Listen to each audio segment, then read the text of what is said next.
All praises to Yahweh, Bahashem, Yahushai, Bahashem, Harakah, Kwadash, double honors to all the elders and the apostles of Great Millstone, and salutes to all 144,000 elect out there. Ceasefires in Gaza right now. They're talking about this on the news, and they got the alternative media outlets. They be talking about this right now, and we're gonna check this out. We're gonna funnel everything through the scriptures. So yeah, man, more prophecy. So without further ado, they're going to go into talking about this is the phase one of the ceasefire. So let's check it out. Phase one of the ceasefire deal will see the release of some Israeli captives, Palestinian prisoners, the gradual withdrawal of Israeli forces from central Gaza, a surge in humanitarian aid, and the return of displaced Palestinians to the north of the Strip. 33 Israeli captives will be released over a 6-week period. Israel will free almost 2,000 Palestinian prisoners and detainees. 600 truckloads of humanitarian aid a day will come into Gaza. Israel will withdraw from the Netzarim corridor. Palestinians living in northern Gaza will be able to go to what's left of their homes. Now, when the last of the 33 captives are released on... Is that what's left of their homes? Right, so they're talking about ceasefires. What is the history? That's the thing. What is the history of Israel and Hamas? What is the history? We're going to go into that. Like I say, we're going to funnel everything through the scriptures. Will be able to go to what's left of their homes. Now, when the last of the 33 captives are released on day 42, Israeli forces will begin withdrawing from the Philadelphia corridor. This is a contentious part of the deal for the Israeli government. Negotiations for phase 2 will begin on day 16 of phase 1. It's expected to lead to the release of all remaining Israeli captives and more Palestinian detainees, as well as a permanent ceasefire and the complete withdrawal of Israeli forces. Phase 3 will address the long-term reconstruction of Gaza. Qatar, Egypt, the United States will supervise the implementation of the deal, which could falter at any time if either side accuses the other of breaking the ceasefire. Yeah, sure sounds hopeful. Sure sounds all well and good and positive. Right, phase 1, Israel, 33 Israel captives will be released. There's 2,000 at the moment detained. That's the phase 1. We'll take it stage by stage. Phase 2, Israel will withdraw from corridor, and there you have it there, and Palestinians will be able to return to their homes or what's left of them. Right, all well and good. That's the phase 2.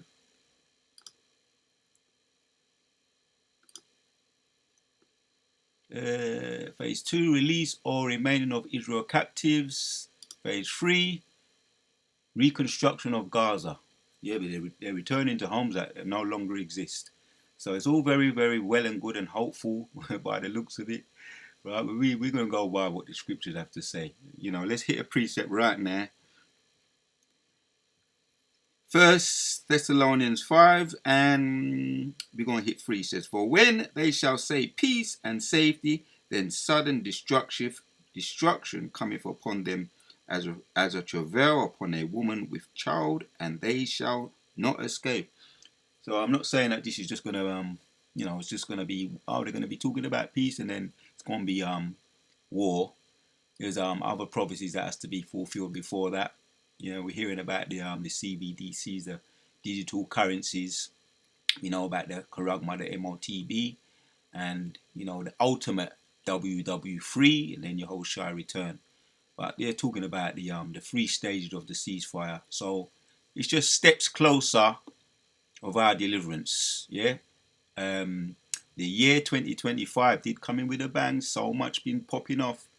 Literally, like as Elder Rakabi talking about, like popcorns.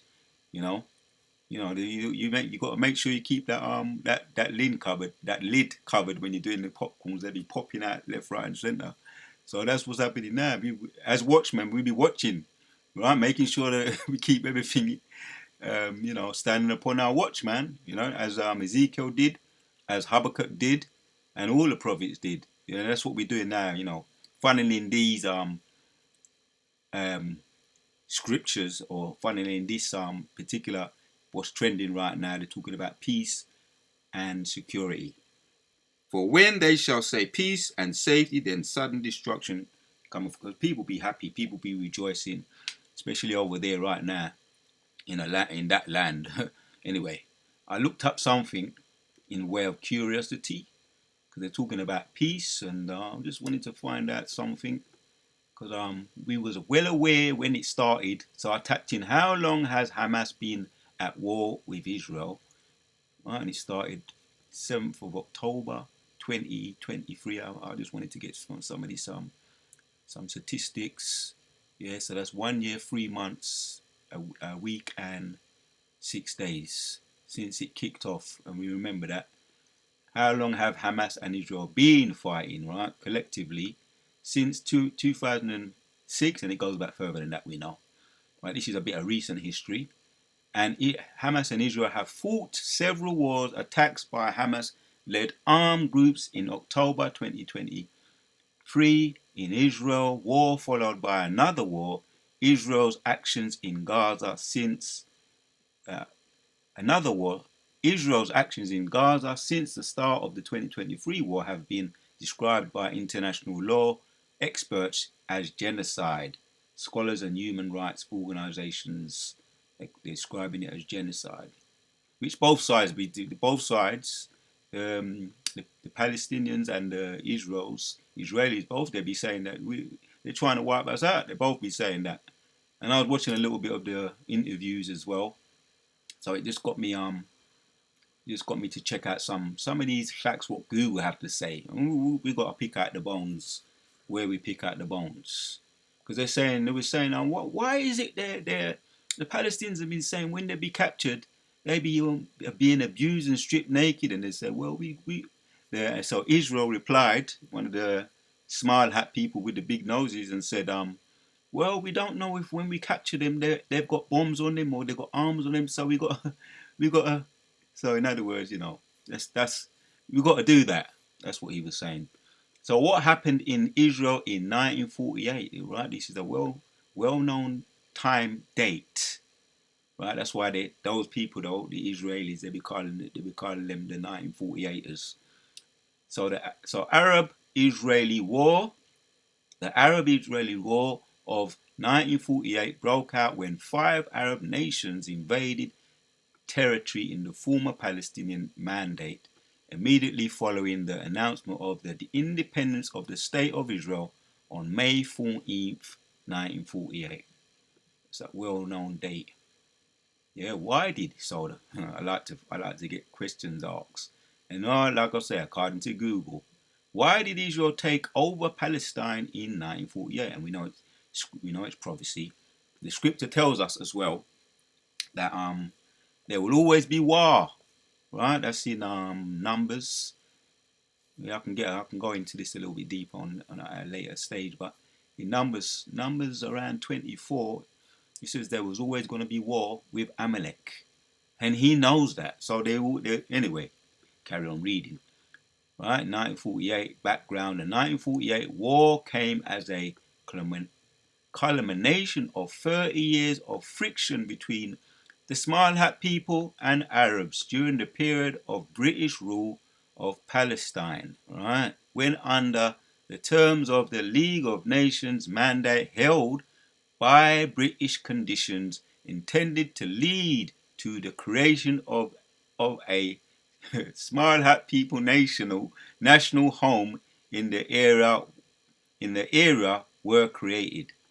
The return of this is what they was calling the return of the Smile Hat people to their homeland. Right, and I got a bit more. Right, what happened in Israel in 1940? Yeah, there's a bit more. Similarly, right, according to Google, 1948, the Arab-Israeli War of the 1948 broke out when 5 nations invaded the territory of the former Palestinian Mandate immediately following the announcement of the independence of the State of Israel on May 14, 1948. Very similar. I'm trying to get a little bit of some of these facts and dates and statistics here. Who owned the land first of Israel? First, Israel or Palestine? By more than, right, because they all think they're both of them, the Palestinians and the Israelis both believe they have a right and a stake to the land, right? With the scripture, like I say, the scripture done tell us already.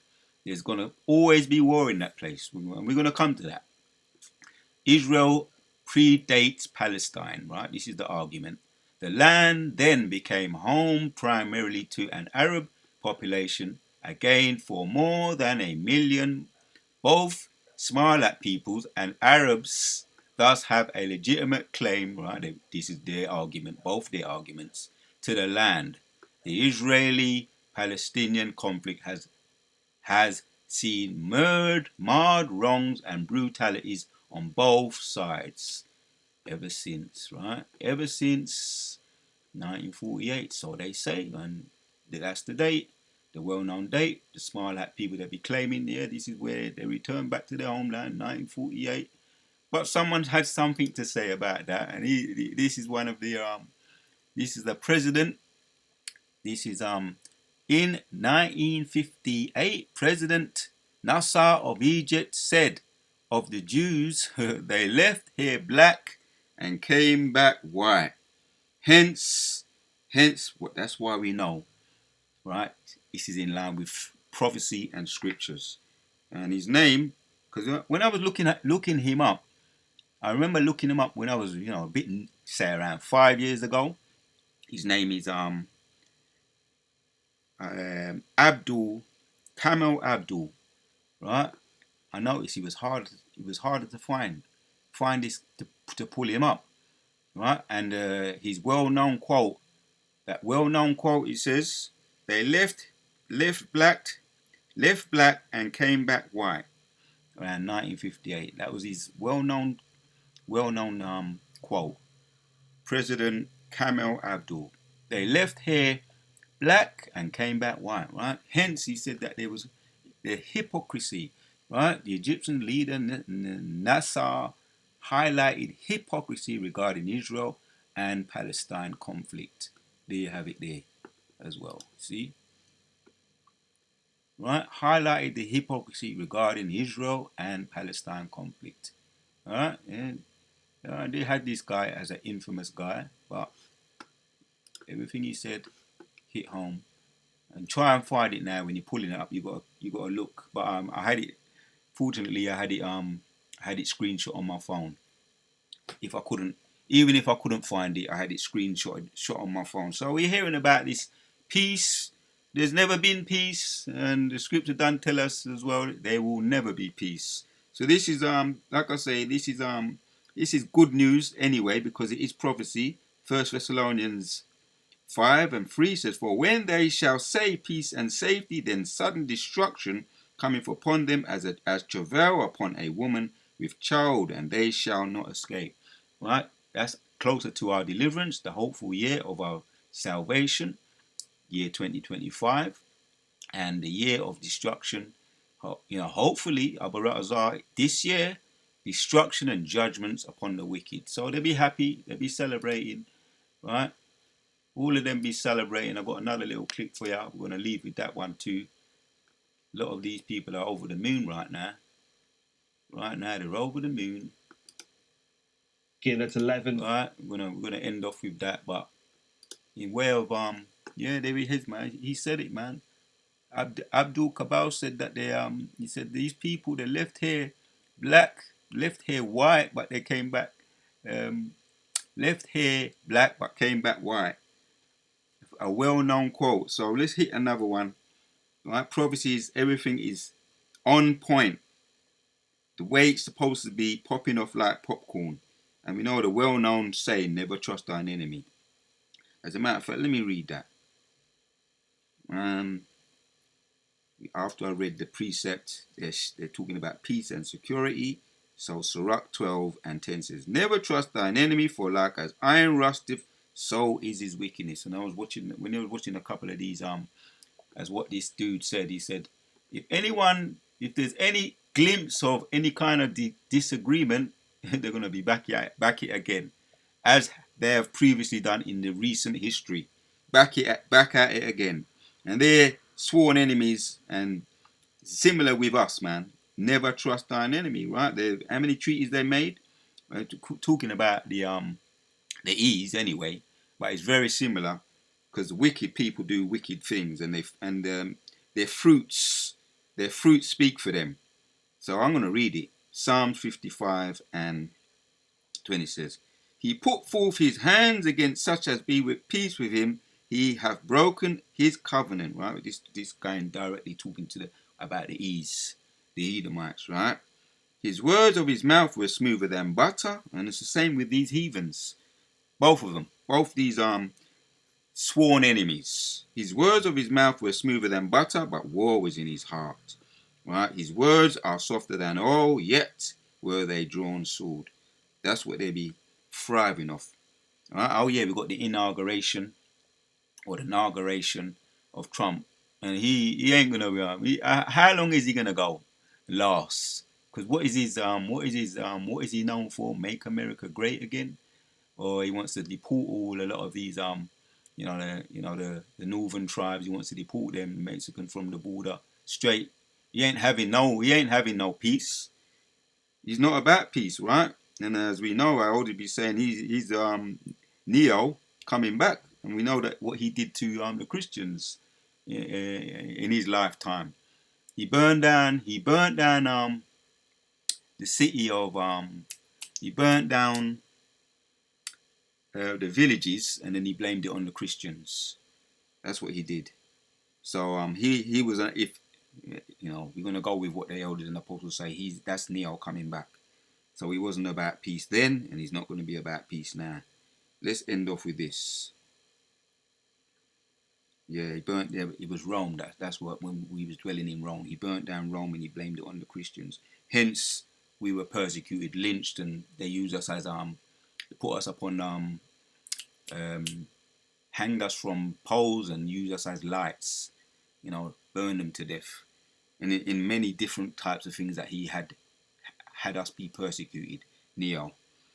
So like I say, this is light at the end of the tunnel for us. Yeah, they be celebrating, right? But not for the right. We're celebrating for the right reasons. They're celebrating for the wrong reasons. Romans chapters 13 and 11 says, and that knowing the time that now is at high time to awake out of sleep, for now is our salvation nearer than when we believed.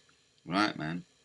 And also Mark chapters 13 talks about, when you start to see the signs of all the different seasons, the fruit bearing trees and the leaves growing, you know that you're getting closer, and you can identify the actual times you're living in. It makes it more clear, right? When you see the seasons coming in, you see the blossoming of all the different types of trees, and the blossoming of the greens, all the greenery. You know that you're coming into coming into spring, and then ultimately you're coming into summer. So these are just signs, man. Gives us reason to be hopeful. Yeah, and knowing that the time that now is high time to awake our sleep. Right, so we ain't gonna fall asleep on our watch, right? Because we're watchmen. For now is our salvation nearer than when we believed. Right? Hence, we exposing the lies and the hypocrisy. Right? And you heard it from himself. Abdul Kamal Nasser, he said it, right? 1958, right? They left here black, but they came back here white. Exposing the hypocrisy of these people. It's all hypocrisy at the end of the day, and a big show.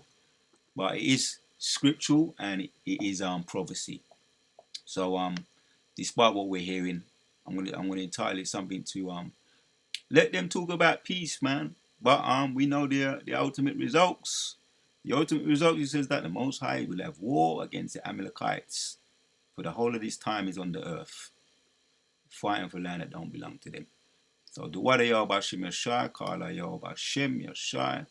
Until the next one, we're out. To give you some information, Hind, just for a moment, breaking news coming in now. that the Israelis say that the ceasefire will begin at 11:15, which is 3 minutes, 2 to 3 minutes from now. So also that changes the ground realities and perhaps the tension where you are.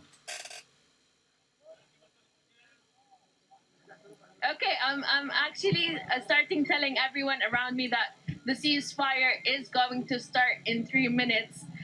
We have been waiting for this for 470 days, reporting about the ceasefire. It has been a very harsh journey.